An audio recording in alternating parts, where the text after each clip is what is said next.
Bom, Marco, acho que a gente já pode ir começando, né? A ideia é mais destrinchar um pouquinho mais, né, as análises que você tem feito aí para o Agritendências. Você sempre faz uma análise semanal do clima, né?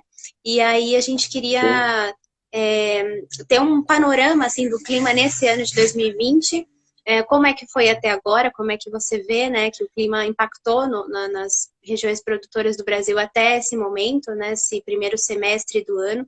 E depois a gente vai vendo aí a previsão, né, para as próximas semanas e também para os próximos meses. Então, eu queria começar, né, perguntando disso. Até aqui, né, até esse mês de junho, você acha que o clima ele tem ajudado o produtor rural nesse ano de 2020? Como é que você vê? Olha, eu acho que sim, né? Porque você pegar, as chuvas foram até agora. Semana passada teve chuvas no Mato Grosso. É lógico que teve uma ou outra região que foi afetada aí por poucas chuvas, como o Paraná, o Mato Grosso do Sul, com relação ao milho safrinha. O Rio Grande do Sul esse ano foi o estado que mais sofreu, né? Com seca, com a cultura da soja. Porém, quando você pega continentalmente, né, ou nacionalmente, que é o Brasil, de uma forma geral, o clima foi satisfatório, tirando o Rio Grande do Sul, que sofreu bastante, temos que levar bastante em consideração, é, levar em consideração também algumas perdas no Paraná, no Mato Grosso do Sul, em São Paulo, com milho safrinha, por conta da seca do mês de março, né? Mas março e abril também teve algumas secas. Mas, de uma forma geral, nós colhemos 123 milhões de toneladas de soja, estamos para colher 72, em torno de 72 milhões de toneladas de milho, né? Uhum. Estamos tendo uma boa safra de cana, agora com as chuvas em São Paulo, isso está ajudando o desenvolvimento dos canaviais para o segundo semestre. Então, de uma forma geral, o clima foi relativamente bom. Não dá para se queixar quando você olha nacionalmente. Quando você olha para alguns locais, aí sim tivemos perdas e o clima foi realmente bastante impactado. Uhum. Você disse que no Rio Grande do Sul, né, o clima impactou de forma maior, né? Por quê? O que que Severa, né? aconteceu? De forma mais severa, O que exatamente. aconteceu foi o seguinte: tivemos uma estiagem, né? Apesar do Pacífico extremamente quente, as águas do Atlântico se mantiveram extremamente frias ao longo de todo o verão, então com isso as frentes frias não conseguiam avançar, os corredores de umidade não ficavam voltados ao sul do Brasil, e com isso as chuvas ficaram extremamente irregulares ou até ausentes em determinados momentos no Rio Grande do Sul. Em Uhum. contrapartida, para piorar ainda mais a situação do gaúcho e, em contrapartida, melhorar a situação do produtor do Mapitobá, o Atlântico Equatorial se manteve muito quente, foi com chuvas até agora, está chovendo em várias Uhum. partes. Então, a zona de convergência intratropical se manteve ativa, né? Então, isso levou muitas chuvas para o norte, e quando você tem, como o Brasil, eu falo que é como se fosse uma gangorra, se chove muito no norte, falta no sul, se chove muito no sul, falta no norte, né? Você tem essa gangorra por a gente ser um país continental do tamanho que é.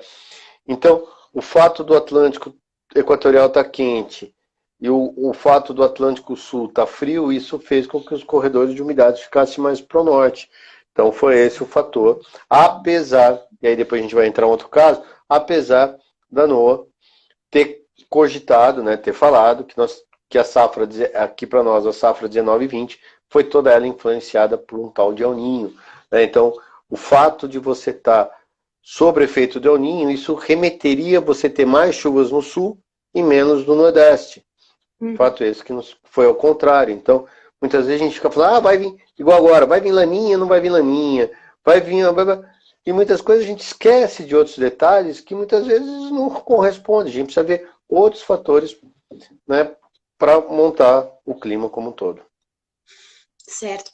E bom, a gente tá aí no outono, né? E eu gostaria que você falasse agora um pouquinho mais detalhadamente, né?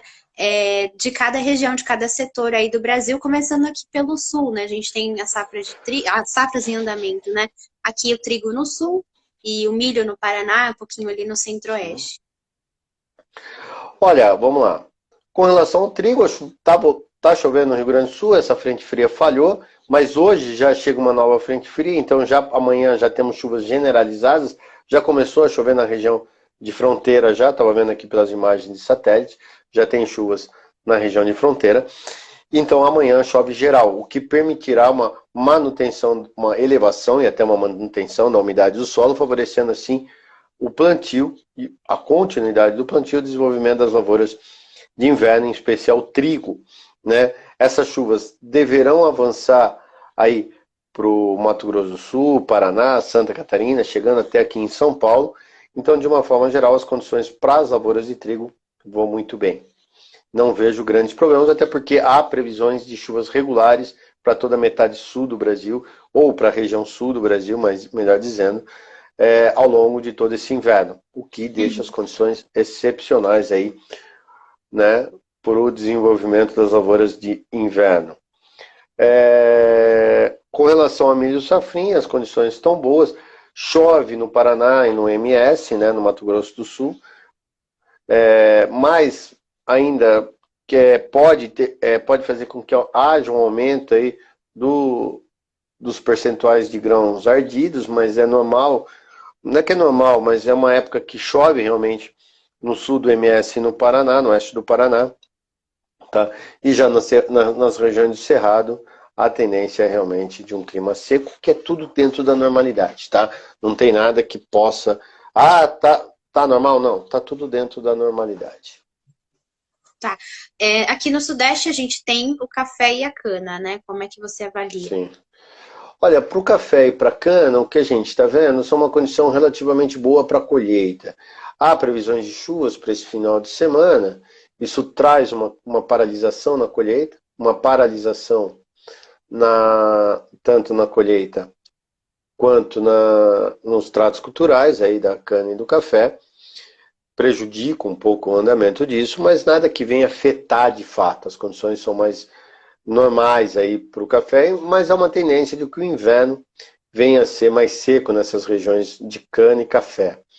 Em contrapartida, com o oceano entrando num processo de resfriamento, massas de ar polar entram com facilidade, então a gente vai ter temperaturas mais baixas, né? E um risco maior para geadas. Não estou falando que vai ter geadas, mas a probabilidade ou o risco aumenta agora nesse inverno, que começa daqui 10 dias, daqui 20 dias o inverno, né?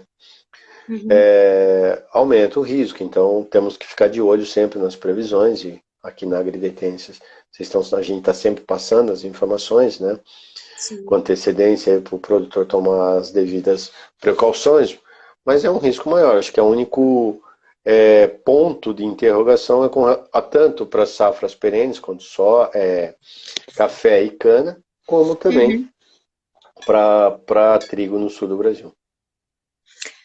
Frutas e hortaliças lá no Nordeste, como é que você Ali avalia? eu vejo que está tranquilo, tem chuvas, chove, a zona de convergência ainda está, então eles chamam de inverno, né? Porque agora começa a chover lá para eles, então é um inverno típico com chuvas, nada de... essa zona de convergência está bem ativa, então é uma condição dentro da normalidade aí para eles, uma condição muito boa aí, tanto para frutas quanto até mesmo para milho, né? No interior do Nordeste, né? Antes da próxima pergunta, só lembrando que quem está assistindo aí, a gente pode perguntar também se tiver alguma dúvida, se tiver aí alguma dúvida sobre o clima, né, na sua região, e quiser perguntar, pode perguntar que eu passo aqui para o Marco Antônio a sua dúvida. E para o inverno, né, Marco Antônio, você disse que a gente está quase lá, né? Faltam 20 dias aí para o inverno. E a gente queria saber se ele vai se tem a previsão, né, de que ele vai ser muito rigoroso, que ele pode afetar aí de forma ou positiva ou negativa, né, as regiões produtoras do Brasil. Olha, realmente vai ser, não é ele vai ser mais rigoroso do que foi os últimos, vai ser mais frio, isso não tenha dúvida, né? O Oceano Pacífico mais frio, isso faz com que as temperaturas, as massas polares entrem com maior facilidade, entrando com maior facilidade, você tem temperaturas baixas, então há uma probabilidade ou um risco maior de ocorrências de geadas, né? E vai ser mais chuvoso no sul e menos na região do Cerrado, né, que é normal, e chuvas bastante nas faixas litorâneas aí do Nordeste e do Norte do Brasil. Tá? Então é uma condição muito típica o inverno aqui no Brasil, frio, úmido no sul, seco no norte, né? Como eu disse, uma probabilidade maior de geadas, até mesmo geadas tardias, lá para setembro e outubro. Tá, para o produtor de soja, né, principalmente assim, olhando lá para a próxima safra, né, para o início da próxima safra de soja, que é lá para outubro, né, a gente não vai estar mais no inverno, mas mesmo assim, queria saber se tem a previsão, né, de ter alguma, qual que vai ser a previsão climática, né, para esse Para o início de início da safra. safra. É a pergunta que todo mundo está fazendo agora, né? As chuvas, devido ao resfriamento das águas do Pacífico, eu não estou falando aqui que vai ter laninha, a gente não acha que, aqui na Rural Clima, a gente não acha que vai ter laninha esse ano, e nem para a safra 2021, a gente não acredita na formação de uma laninha, mas o fato das águas do Pacífico estarem realmente mais frias, isso faz com que as chuvas tendem a chegar um pouco mais tarde, né? A regularização do regime de chuvas tende a ser mais tardio na região do Cerrado. Uhum. Então, de uma certa forma, você tendo aí, as chuvas deverão ocorrer sim, uma outra pancada uma outra pancada em setembro, uma outra pancada no início de outubro, mas as chuvas só devem consolidar de fato no Cerrado por volta durante a segunda quinzena de outubro. Por outro lado, com esse ligeiro atraso na regularização das chuvas no Cerrado, as chuvas ficam mais concentradas no sul. Então você pode ter um setembro e outubro um pouco mais chuvoso no sul do Brasil. Isso pode atrapalhar a colheita do trigo? Não acho que isso pode atrapalhar. Mas uma ou outra semana vai ser chuvas um pouco mais regulares no sul. Isso favorece um pouco o plantio mais cedo da soja no Paraná, né? Então, o Paraná e o sul do MS podem ser beneficiados com chuvas mais cedo, então, tipo, já no começo de setembro e meados de setembro já pode chover bem para o plantio, para o início do plantio deles, mas para o Cerrado as condições são um pouquinho mais tardias, tá? Então, é um ano onde nós vamos ter uma colheita da soja um pouquinho mais tarde do que habitual. Tá. Você chegou a citar aí, né, ao longo da sua fala, os fenômenos climáticos esse ano, né? A Lanínia, o El Niño.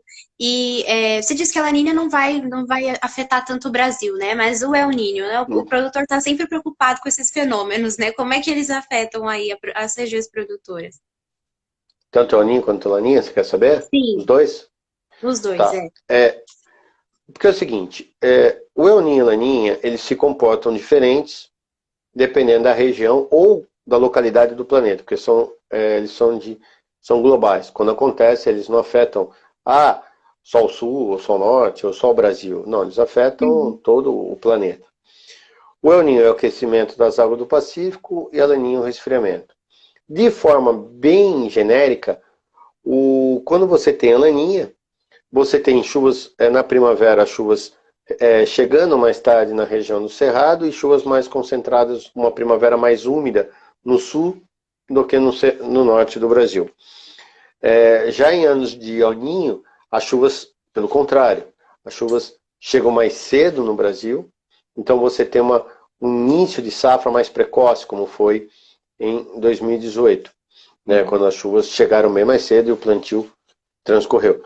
Porém, no verão, tanto El Niño quanto Laninha, isso é uma coisa que ninguém passa para vocês, é que El Niño e Laninha, ele impacta muito mais nas estações de transição, tá?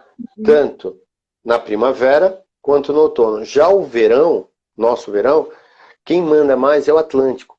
Foi o que aconteceu no Rio Grande do Sul, apesar de ter El Niño, que que traria mais chuvas para o sul do Brasil, mas o fato do Atlântico tá mais frio, isso deixou o Rio Grande do Sul com seca.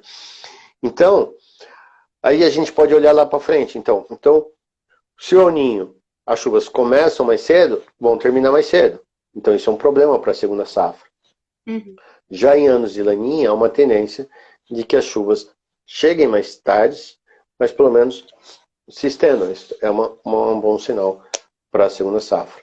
Tá? E em anos de Laninha, seca o sul e chove muito bem no Nordeste. É mais ou menos isso. E anos de El Niño, chove muito bem no sul e seca o Nordeste. Tá? Essas são as grandes características para o Brasil com El Niño e Laninha. Ok.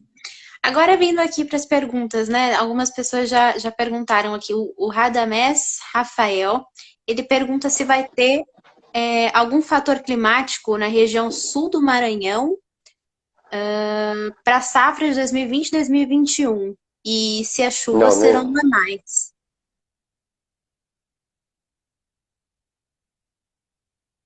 Opa, travou. Opa, voltou. Opa, voltou, desculpa. Voltou. Imagina. Há uma tendência de que as chuvas sejam bem normais aí para a região de Grajaú, né? Que ele falou, né? Grajaú, isso. Sejam bem normais aí durante a safra 2021. SP Central pergunta aqui, Marcos, Marco, fala um pouquinho da região de Feijão de São Paulo. Você acha que pode haver geada? Pode haver chuva nesse período? Ó, chuvas, amanhã chove bem, esse final de semana chove bem nas regiões produtoras de feijão, tá? E há uma possibilidade, geada, pelo menos para os próximos 15 dias não há, tá? Não há nenhuma previsão de geada, mas há uma previsão. O risco é maior esse ano, então junho ainda tem algumas ondas de frio chegando, julho também, né? Então tem que tomar um pouco de cuidado, porque, como eu falei, o fato das águas do Pacífico estar mais frias, isso faz com que as massas de ar polar entrem. É só ver as madrugadas que nós estamos tendo até 3, 4 dias atrás, né? Com madrugadas frias. Então o risco tem. Mas pelo menos para os próximos 15 dias não há provisão. O problema é que todo mundo quer saber a longo prazo. E geada a gente só sabe com o máximo de 5 dias. Não tem como saber se vai ter geadas com mais de 5 dias de antecedência. Então quem chegar aqui para vocês e falar, não, vai ter uma geada lá em agosto, isso é uma mentira. O cara está dando um baita de um chute. Tá? Nós aqui na Rural Clima a gente só trabalha com previsão de geadas no máximo de 5 dias. Certo. Acho que é isso. Então, Marco Antônio, se você tiver algo a mais aí a dizer a respeito do clima nas regiões produtoras do Brasil, a gente já vai finalizando aqui. Olha, eu acho que era isso. A gente vai ter mais lives aí para falar um pouco mais lá na frente, principalmente para o início da safra. Né? Então, acho que agora é pensar que as chuvas vão ocorrer ainda, mas no sul do Brasil as condições para o trigo podem apostar bastante, tá? Mas, de uma certa forma, as condições estão dentro da normalidade e não há nenhuma tendência de laninha. Tirem isso da cabeça, pelo amor de Deus. Né? Porque as notícias estão vindo, cada um quer, né? Mas não há perspectiva de laninha, então o sul não corre esse grande risco aí para ter uma laninha, não, pode ficar sossegada. Certo. Então tá bom. Os nossos seguidores aqui sabem, né, que toda semana o Marco Antônio agora tem colaborado com a gente, tem sido uma colaboração muito legal, né, de toda semana aí tá falando sobre a previsão climática, né, os produtores sempre perguntam isso pra gente, sempre querem saber isso, e isso é muito importante, né, então obrigada aí pela parceria, claro, a gente vai continuar fazendo as lives aí ao longo desse ano, e para atualizar, né, os produtores aí do Brasil. Acabou de chegar uma pergunta falando do trigo, o Júnior acabou de... Só deixa eu só responder, você me permite? Claro, com certeza, eu não tinha visto. Júnior Etal. Isso. Júnior, é o seguinte, o trigo as condições são boas, são muito boas. Tá? Eu não sei qual a tua região, né, mas assim, são muito boas, tanto para o Rio Grande do Sul até aqui para São Paulo, para o sul de São Paulo, onde tem bastante trigo também. Tá? Meu único senão é com relação à geada, a gente não sabe, né, quando vai ter geada, mas o risco é grande esse ano, se ter uma geada, até mesmo algumas geadas tardias lá para setembro, não corre-se um risco grande esse ano. E algumas chuvas, não sei quando você vai colher teu trigo, mas final de setembro, início de outubro pode ser um período aí um pouco mais chuvoso, já que as chuvas não vão estar totalmente consolidadas. Ele está falando aqui que ele é para o norte do Paraná.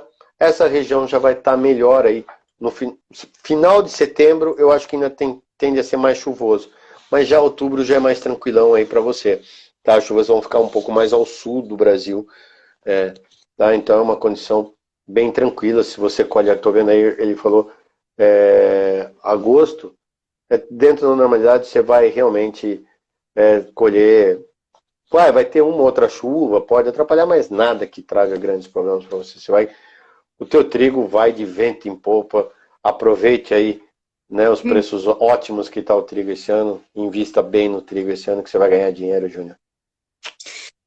A Cecília... E depois você manda um pãozinho para nós, né? Depois você manda um pãozinho para nós. Opa, né? essa é a parte boa, né? Michael, a Cecília Bonvecchio, acho que ela fez uma pergunta aqui, que é o clima em Goiás. Quer saber do clima em Goiás?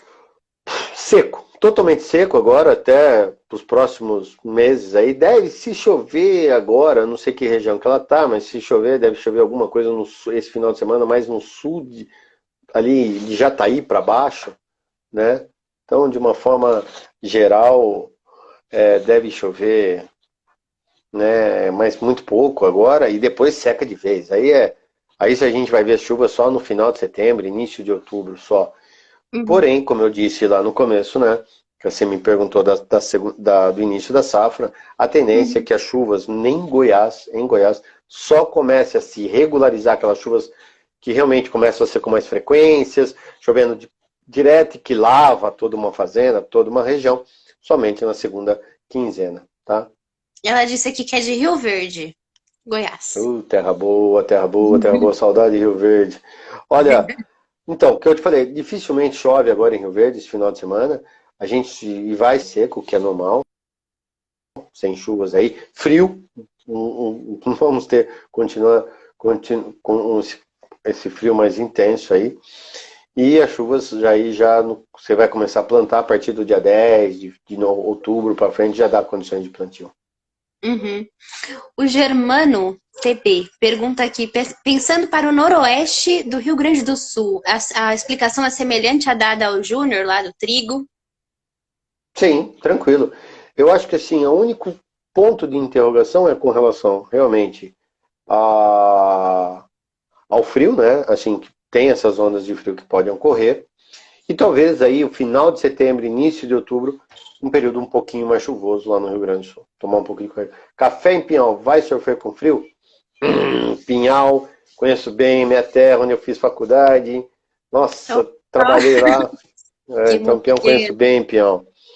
Olha, vai ser frio. Se vai sofrer com frio, ou seja, com geada, não sei, porque a geada, como eu disse, a gente só sabe com 5 dias de antecedência. Mas é fato que faz muito tempo que não gia, desde 2000 que não gia, então já fazem 20 anos e não tem uma geada mesmo aqui no café.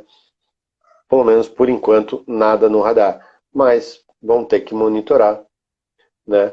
Vamos ter que monitorar isso para saber se vai ou não já. Mas esse ano, infelizmente, o risco, a probabilidade é um pouquinho maior do que foi os últimos 2 verões. Os dois últimos invernos.